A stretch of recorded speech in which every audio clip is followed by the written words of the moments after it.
Gerald, I've gone even to Loliondo. Wewe unasema nini? Tanzania, I've come back. But my eyesight never came back.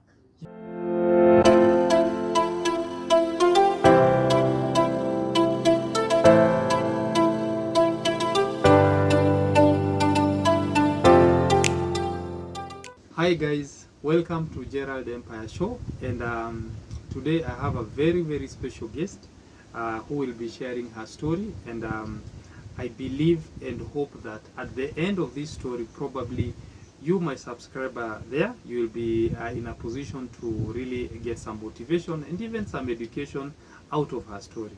Ni mtu nimekuwa nikitafuta sana. She is always busy. But getting an opportunity just to have a chat with her is an honor to me. And before we start this conversation, kindly consider subscribing to Gerald Empire Show and drop a comment, and I will appreciate. And when you comment, I really appreciate, because out of your comment I learn a lot.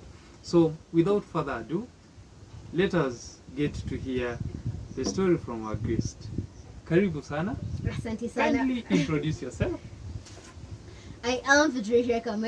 I'm a student pursuing a degree in leadership and management, focusing on public administration. I'm totally blind, and I'm proud of who I am. My disability is my strength. I decided to make my disability my strength because it's my biggest weakness. And the moment you identify your weakness, it's either you improve on it. Because I cannot improve my disability, I decided to make it my strength, and that's my slogan, that's my motto. Wow. That's my quote. Wow. And I am the firstborn of a family of 5 siblings. And my mommy is the 6th member of the family, and my grandmother is 7th member of the family. Because my siblings and I live with my grandmother, because my mother is a breadwinner of the family. Yep. Well, Patricia, maybe were you born blind, or what happened just for you to wake up one day and find that you're not in a position to see? What really happened? I can remember that day as if it was just today. Because I slept, and the following day, when waking up, when my auntie woke me up to prepare myself to go to school, I was like, hey, unaniamsha usiku niende wapi? Not knowing that my eyesight was no longer there. Yes, tunasemanga in the disability world, in the visual impaired world, tunasemanga sikuwa nimelipia token. The token is there, I guess. Everything, I can blink normally. Token. That means the light. The side is not there. It's no longer there. I'm so happy that you can still joke around your situation. Something that to me actually made part of God. I've never met somebody who is disabled and you still make fun out of your situation. Yeah. So I realized that I've stopped paying the token. The token is not there actually. So at first I didn't know whatever was going on, because I was okay the previous day. I was from school, I did everything, and I slept. But in the morning I wasn't able to see anything. The only thing I'm able to see is darkness. But listening to the outside world, my birds are singing, people are moving up and down, going to doing their own activity, their daily activities. And my siblings are in the living room taking their breakfast, which means they are ready to go to school. And I'm seeing bad, assuming it's still dark. And because my mommy was, African women, my African mother, how they behave, they are very harsh. So she shouted my name. What are you doing in the bedroom? Like, mommy, I'm preparing myself. I'm coming, give me a second. So I had to ask my auntie for assistance to allocate my uniform, And but inside out, kila kitu. And I'm very comfortable moving around. So what surprised me the most, nikitoka, when I was coming out from my bedroom, I hit the wall. I cannot see, but I'm looking. Sioni na sijui. Uoni kabisa. Na sijui. Mimi nikishika tu macho na blink normally. Nikutoka bedroom, nimegongana na viti. I'm like, it's a chaotic scenario. But nobody is, like, it's all about me. I'm in my own world. Because if everybody in the sitting room, nobody cares about myself, what I'm doing. Whatever my mommy wants is I to prepare myself, take my breakfast and go to school and go and sit for my examination. So the moment I arrived to the sitting room, the living room, I'm like, Mama was like, allocate your cup of tea, it's getting late. You rush, you go to school. And I'm like, I started pursuing. Sioni. So she asked me, what are you doing? Hosna. I'm like, Mommy, I cannot see. Kanambia cho fala. Mommy sioni. What? So I received the worst beating in my life. Akakuchapa. So she had to beat me because I just that, like, how people, children behave sometimes. She was thinking maybe you're just cheeky or what? Exactly. And because it was examination season, she thought I'm afraid of doing examination. I'm like, I can't see. So my siblings, my auntie left me with my mother there. They went to school because it was getting late. And they made me huyo na mama yangu. So you can just imagine how the day was. I'm firm, I cannot see. She's firm on her side, you have to go to school. You're afraid of examination. You're running away from school,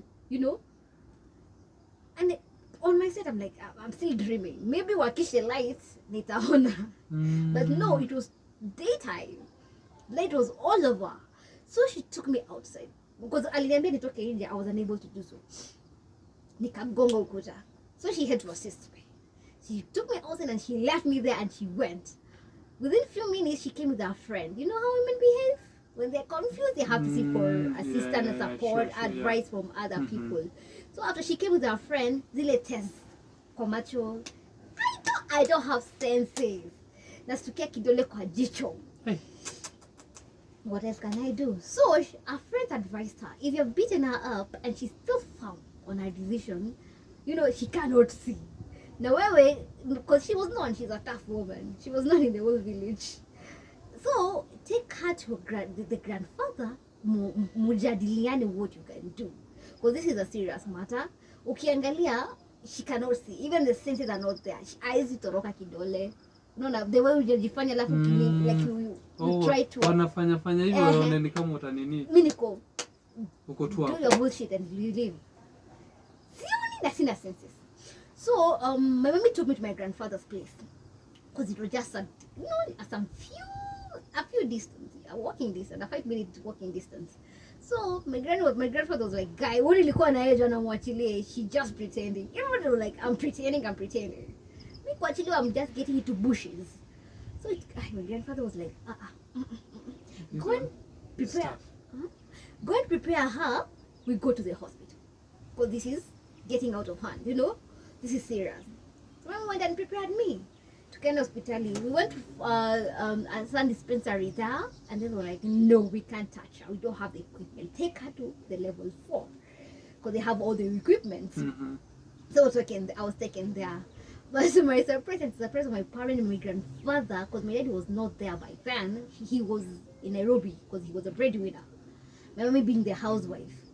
So the clinic akasema, hey, mtoto, the level of her diabetes is okay, blood pressure is okay. Those are the diseases that can cause blindness.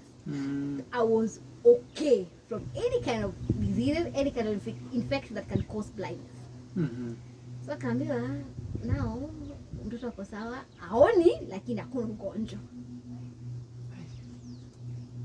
My mommy broke down. Kalia yake yote sasa. But me that time I didn't cry. Because I knew I slept yesterday. Na nikaamka sioni. So I'm gonna sleep today. Then niamke the following day ukiona. So the following day came. The situation was still the same, but things were getting out of hand. Because the same day I lost my eyesight, like the rumors. I don't know how rumors, bad stories spread very quickly and far.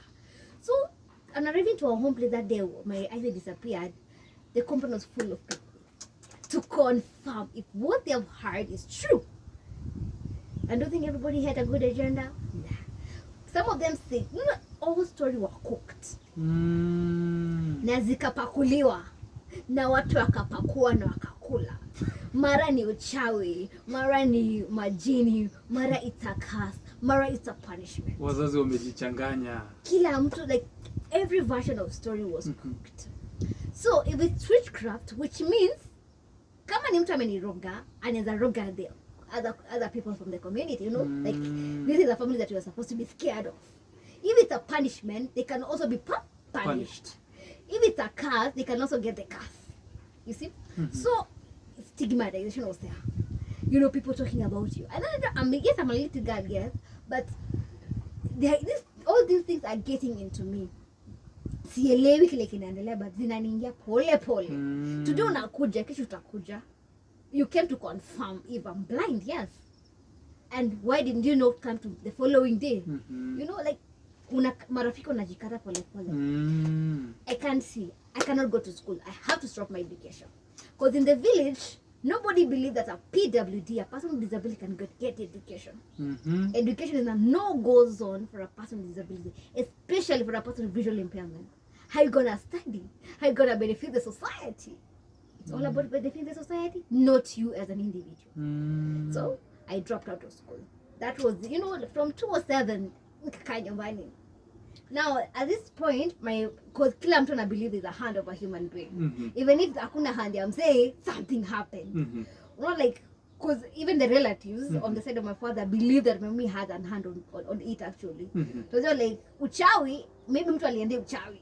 Alafu ikageuka. Ama mtu ikamrudia yeye mwenyewe. Sasa aliendea uchawi mama yangu. Alafu ikarudia nini mtoto wake. Ndio nasemaga mamangu alikuwa ameendea miti shamba kwa mganga.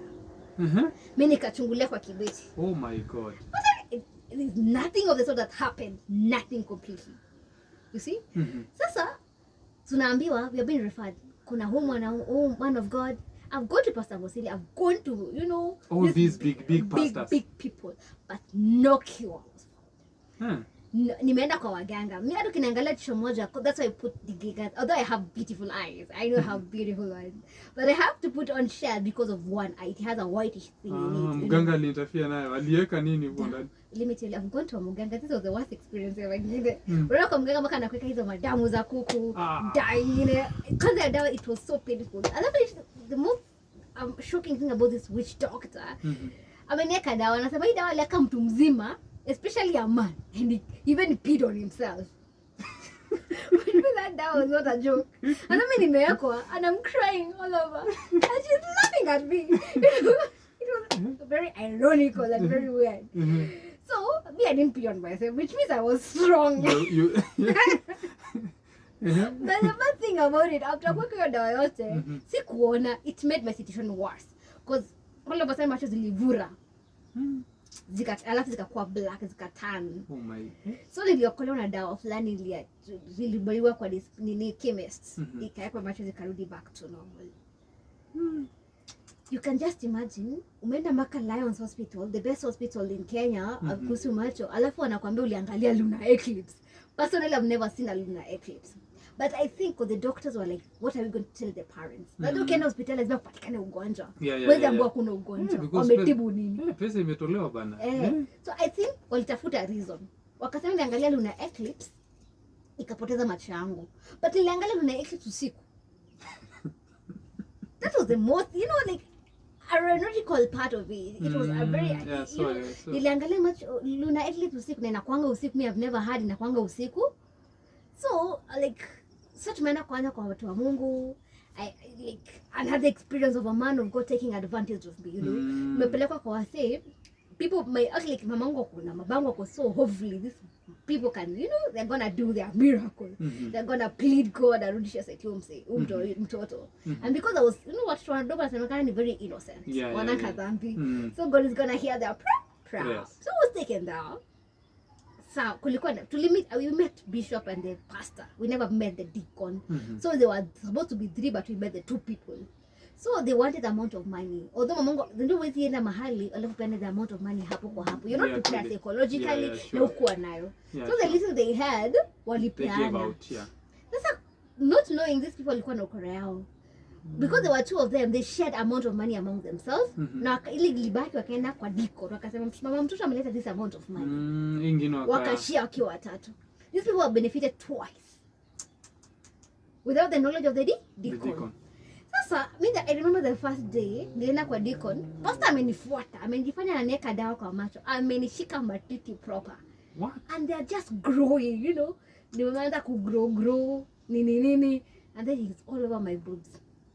It was so pathetic, very pathetic. That is trespass. But I didn't tell anyone, because personally I thought his way of praying, maybe asleep here. Oh, mombi.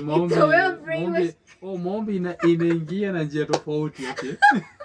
So the pleading got to bring Rosette, but then on the half side he was taking advantage of my innocence, and nobody noticed.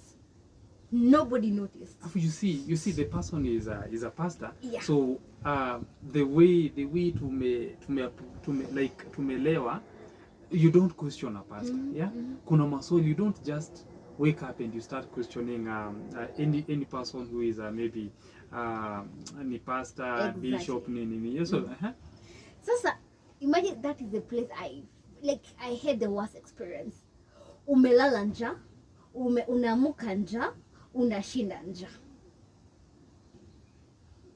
There's a time even unapatiwa chakula, chai na hakuna mkate ama nini. Lakini ukisikia wengine wanakula. And you're there.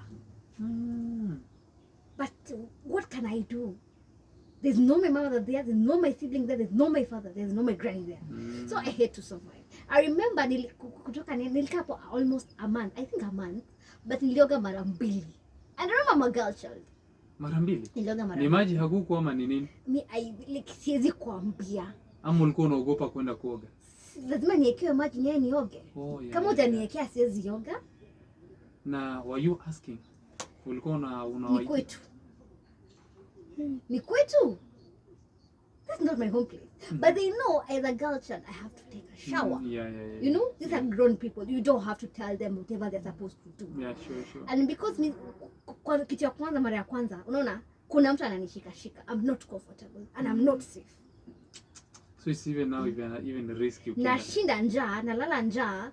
Saa zingine mnakula niko hapo. Do you think that I'll be comfortable and to open up to these people? No. Because there's a time that I decided to open up to the lady that I was staying with, the Bibi Adikon. And she was like, no, that's sarcastic laugh. Bibi Adikon badala kusaidia. Like saa zingine I think that she was surprised at a certain level. Can this man really do this? You know, he's a man, he's a married man, he has 2 wives. And then he's preying on a little girl. But it really broke me into pieces, actually. It broke my heart. Yeah, because you expected her, just like a lady, probably she will even be more concerned and maybe even confront the pastor. Me, even if you mahali, I'm hiding my boobs. I'm protecting them. Because things were getting out of hand. You know, because kila mtu ana target. Na ni uchungu, they are growing up, you know. Unapata mwingine wakikelea mikono kwa mapaja. Like seriously, and you're growing up. So like you have to protect yourself. Even at that moment my mommy came to pay a visit to me, but the pastor didn't allow us to have a private conversation. Hakutoka hapo. Niko hapa na mamangu na yako hapa. Alijua utamuuza. He just knew that. Na sisi nimelala nimekaa sijui for how many days sijakula. And I didn't tell my mother. I did not. I just kept quiet. But mommy was able to read this girl is not okay. Okay. But anaambiwa akaribu kuona. Don't worry, you still pray. But me, I can count how many times those people prayed for me. I can really count. Kilikuwa naona ananiweka ni dawa, mara nimekatwa huku, shingo, sijui naambiwa sina damu, I need a lot of fruits. My mother has to be cold, atume pesa ya fruits. Pesa yenyewe ikikuja, do you think mimi naiona? Hakuna. Mimi tu nakwambia nilikuwa tunalala njaa sometimes. Hata ununuliwa matunda yenyewe na me, I remember, you know, the moment unaona kulu kishiba, you have to go for a local. I went for a local once. In that place? Okay, like it was good. God was protecting me. And I became slim. But no, correctly, like, imefika time back, like, I have to be strong. Even if it's not for myself, for the sake of my mother, because I knew my mother loved me so much. And she really wanted to see some changes in you.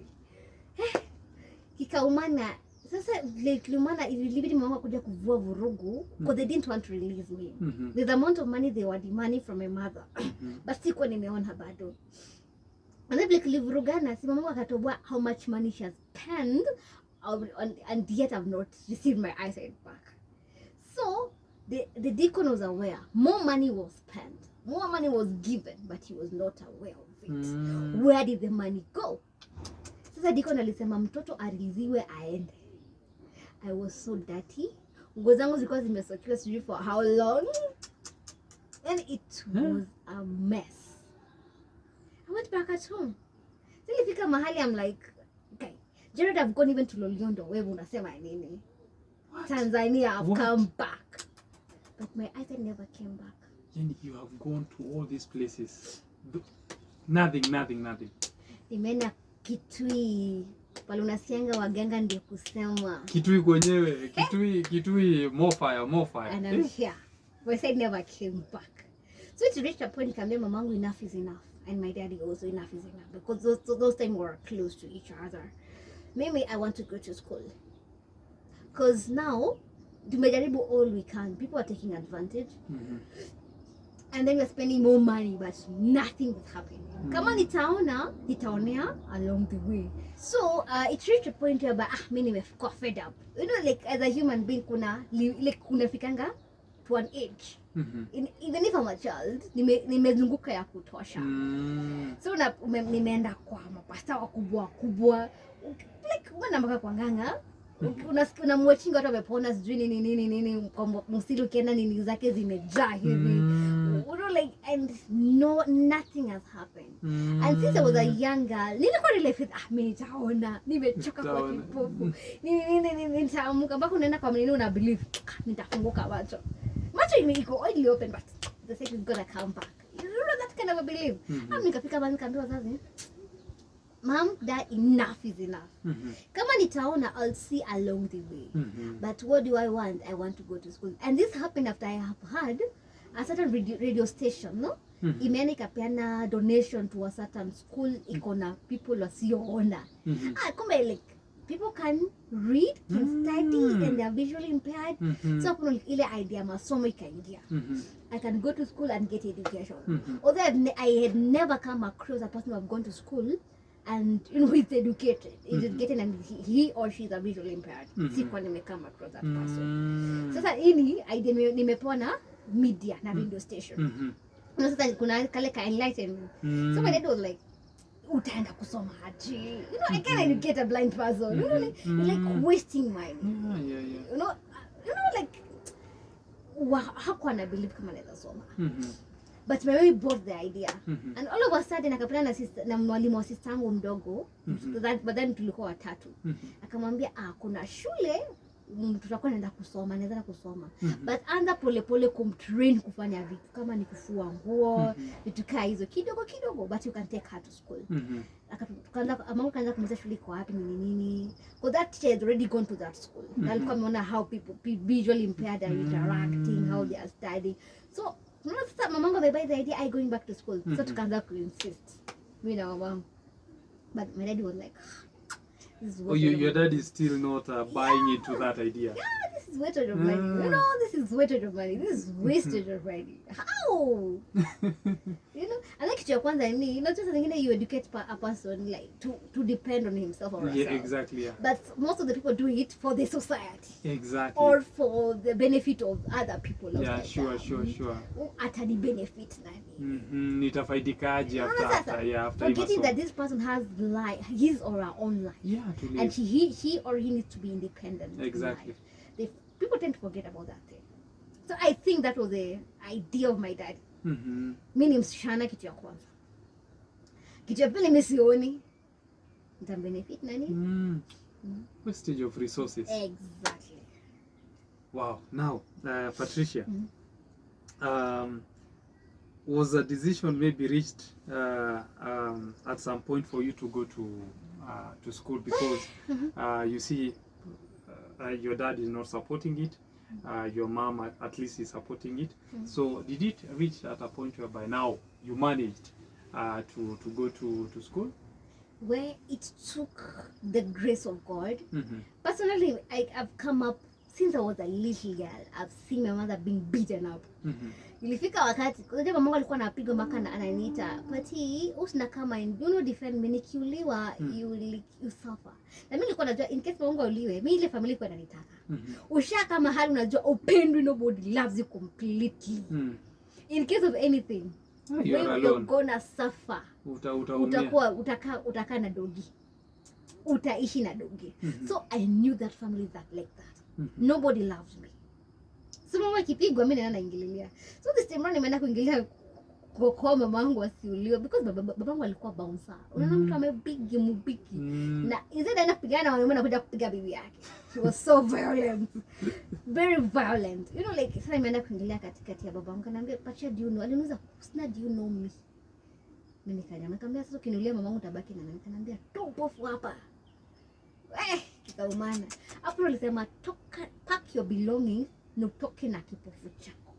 That was 2009. Mkafukuzwa. Na ni usiku wa manane. Sasa that's why na kabaki na watoto wake wote, tulikuwa 4. Sasa kabaki na watoto 3. Mmoja alikuwa 1 year. Akasema nitalia, beba kipofu chako ulikuja nacho siku za kipofu. Hapo nilitoka na mamangu. So that's the point where God opens ways and doors. I met this person. Joli nipelekana kwa auntie yake. So that person came. Auntie yangu alienda kumwambia niko na this child aoni anataka kwenda shule. So then the man came. Kaniambia, I've been working with a certain organization that deals with children with visual impairment. It's called Loliondo Foundation. So let me go and see what we can do. Second, I can influence. Nilipo a whole year school fees. Wow. A whole year school fees. But remember tumefukuzwa. Mamangu hana kazi. I need shopping. Jina liko karibu. Unaona? So she had to plead and to beg to go back to a very abusive husband and begged. Na nikafanywa shopping nikaenda shule. But they have never paid school fees. The only thing I know about babangu contribute. Niyo shopping.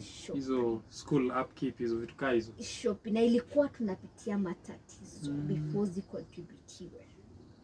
Mamangu lazima atapigwa. Lazima nyoroshwe.